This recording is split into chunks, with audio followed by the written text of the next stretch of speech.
Hello everyone! There is now a new option for playing FPS games on your consoles or PC.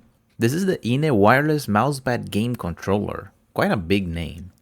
And it is compatible with consoles as long as the game you're playing supports keyboard and mouse.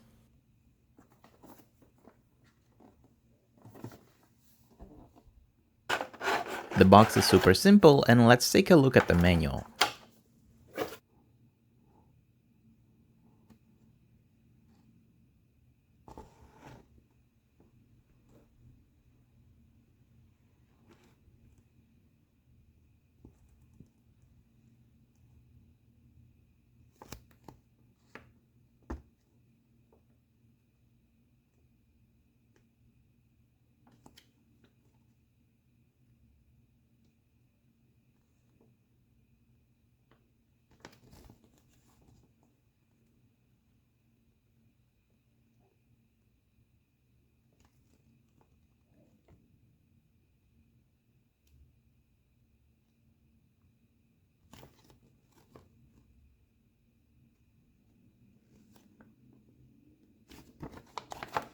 Along with the controller, you get a USB Type-C cable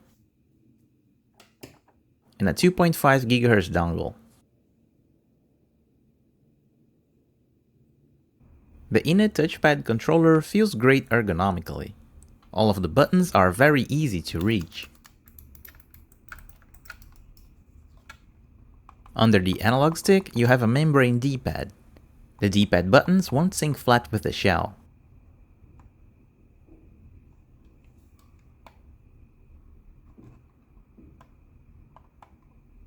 And it has a pivot in the center too, preventing you from hitting all four directions.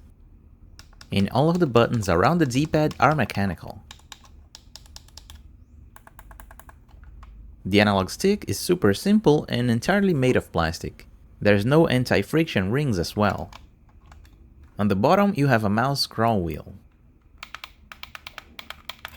And then all of the other buttons on the touchpad side uses mouse switches, and they're all super responsive.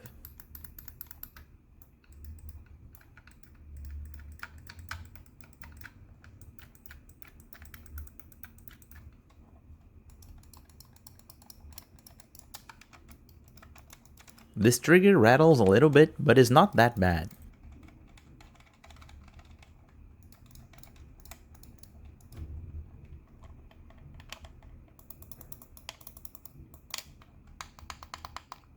And the construction of the controller overall feels a bit cheap.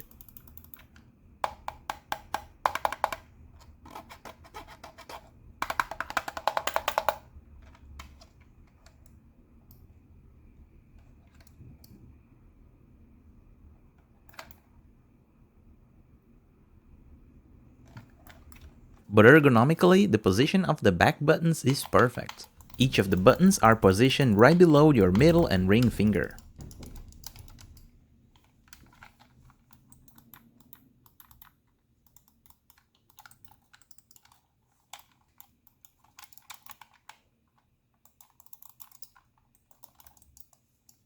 The touchpad is super wide too, and not only that, but you can click in the touchpad, and you will feel multiple buttons underneath. It definitely feels weird because we are used to laptop touchpads, and those have 1 or 2 buttons only, and I can feel at least 3 buttons on this touchpad.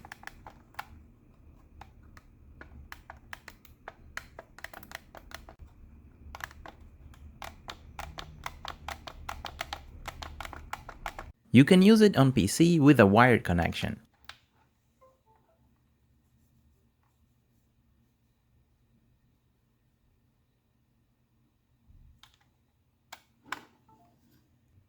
Or you can choose to use it wirelessly with a dongle.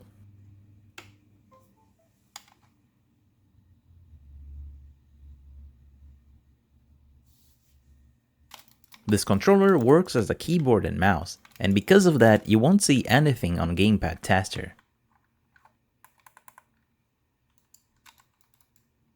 So I had to open up a notepad to test the buttons.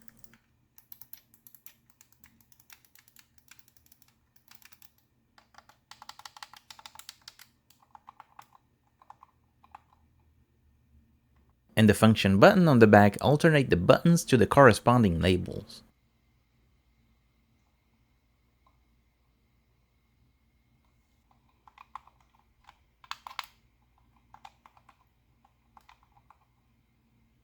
Even though you can click in the touchpad, it won't correspond to a mouse button press. You must use the triggers.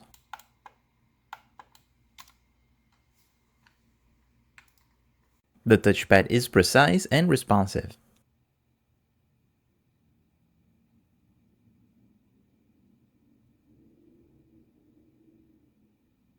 And there's an acceleration algorithm that will move the cursor faster if you slide your finger faster as well.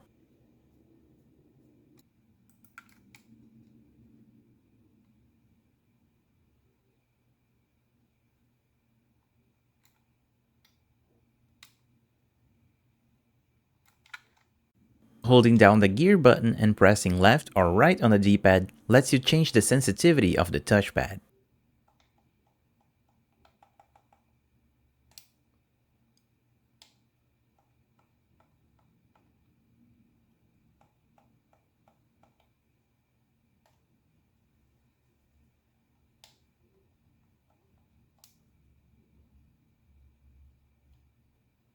This sensitivity will only mess up with the acceleration algorithm.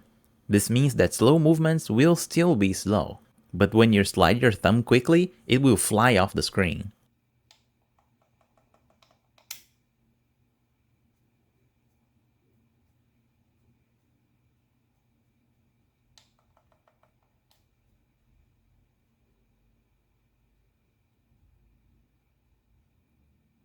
There is also a gyro sensor option. For example, here I'll map the gyro to the back button. Just hold the button you want and press the gear button. Then whenever you press this button, it will activate the gyro.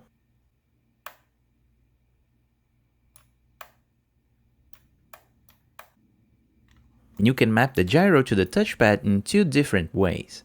The first one will sense whenever your thumb is resting on the touchpad.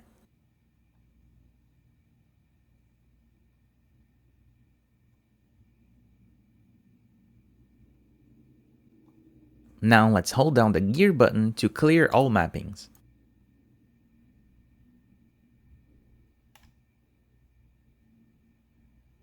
And now I'll map the gyro to the physical click in the touchpad.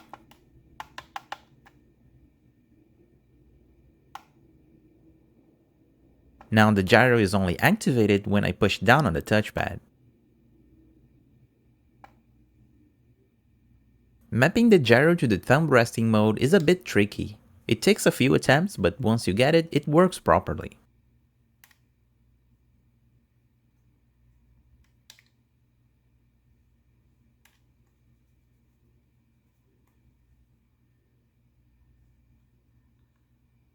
This icon right here refers to the x-axis. It will move the cursor with this movement, but not with this one.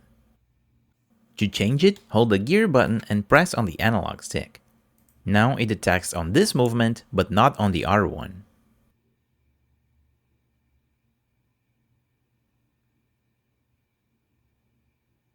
And the third option uses both movements to move the x-axis.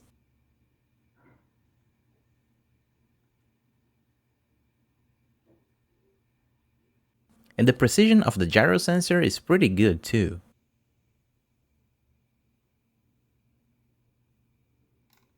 Holding the gear button and pressing up or down on the D-pad lets you change the sensitivity of the gyro sensor.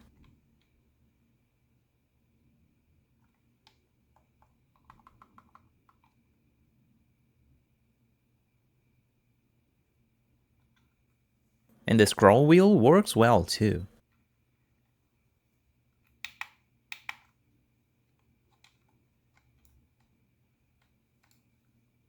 You can also turn off gyro completely, use the mapped gyro mode, which I was using before, or keep the gyro sensor always on.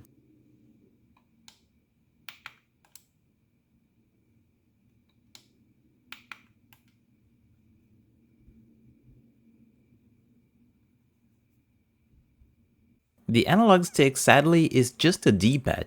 It's mapped to the keys W, A, S, and D.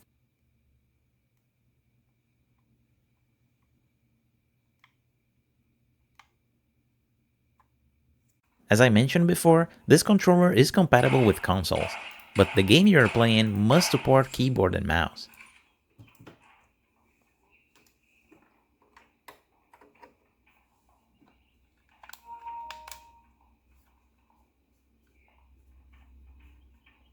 You must change the input modes and configure some buttons, as well as tune down the mouse sensitivity.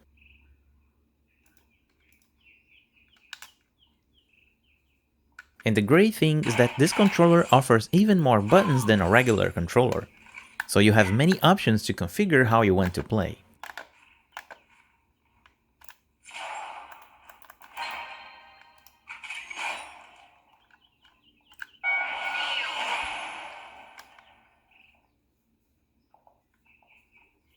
And here's the acceleration algorithm I mentioned before. In the lowest setting, there is almost no acceleration at all. But if you increase the setting, depending on how fast you move your thumb, the cursor will move faster.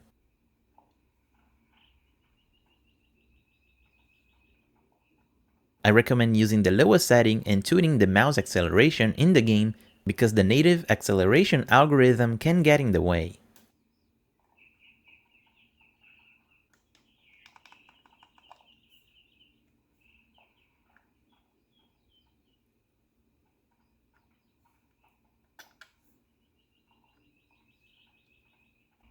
The main idea with this controller is that you should use your thumb to move your view, and the gyro sensor to make fine adjustments on your aim.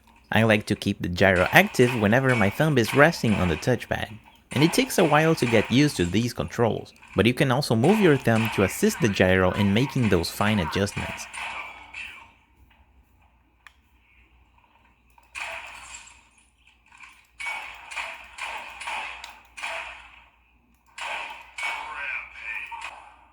Depending on your playstyle, the gyro can be a bit annoying. If you're trying to align a headshot, the noise of the gyro can mess up your aim.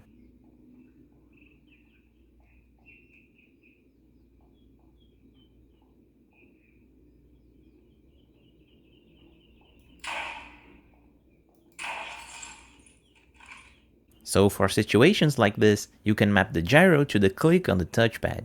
This way, when you're using a sniper rifle, the gyro won't get in the way.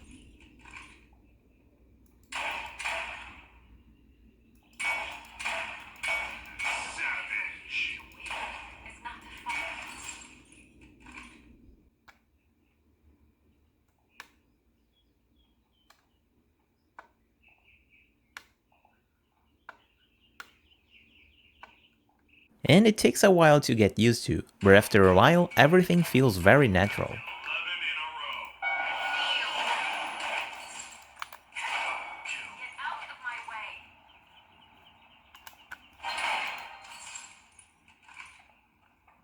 Here's me doing some target practice. It's not as fast as using a mouse, but definitely faster than using analog sticks.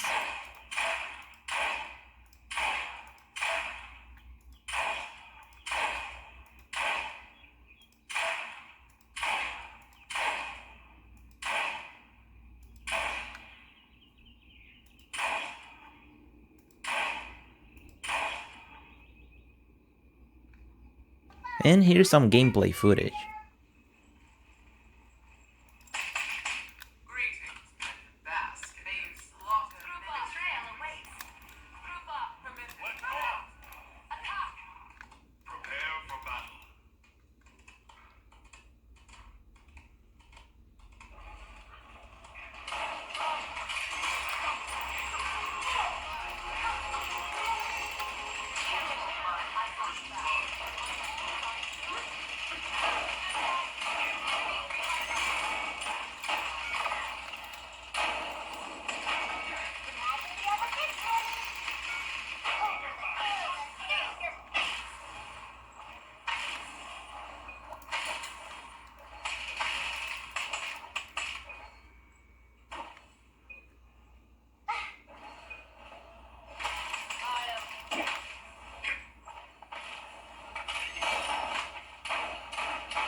And that's it. I'm a bit rusty on this game, but the performance was acceptable, I think.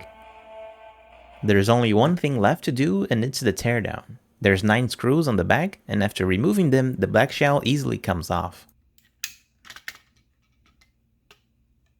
Here we can see an added weight and the construction of the triggers.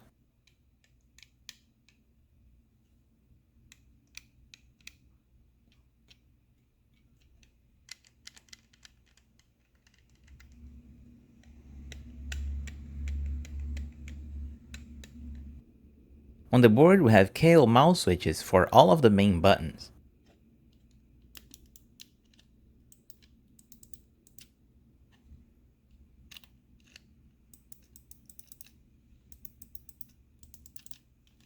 The switches on the top are of a different kind, but they're Kailh branded as well. The analog stick is a potentiometer based stick, but since this is more like a D-pad and has no analog movement, it doesn't matter much. To lift this board, we'll have to remove this flat cable. And here we have a 750 mAh battery along with the buttons and the touchpad.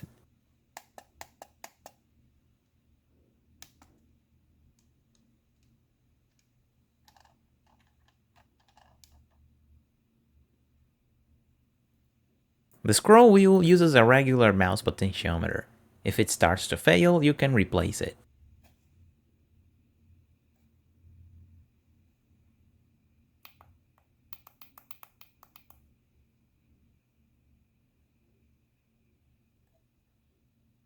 And here's the membranes for the D-pad. And on the touchpad, you have 4 extra buttons, one on each corner.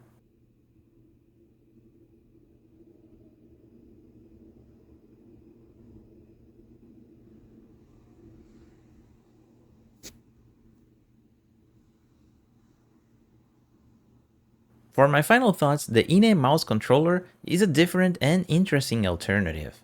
It is not as precise as using a mouse and keyboard, but at the same time it offers more options than you would have while using a regular controller. The gyro can easily be activated whenever you want, and it has many more buttons than a regular controller, allowing a lot of customization options. The external build quality might look a bit cheap, but the components inside has a good quality. And at $30, the price is pretty good. It's up to you to decide if you want to give it a try or not. And that's it for today's review. The links to the INE mouse controller will be in the description of this video. As always, thanks for watching, and I'll see you next time.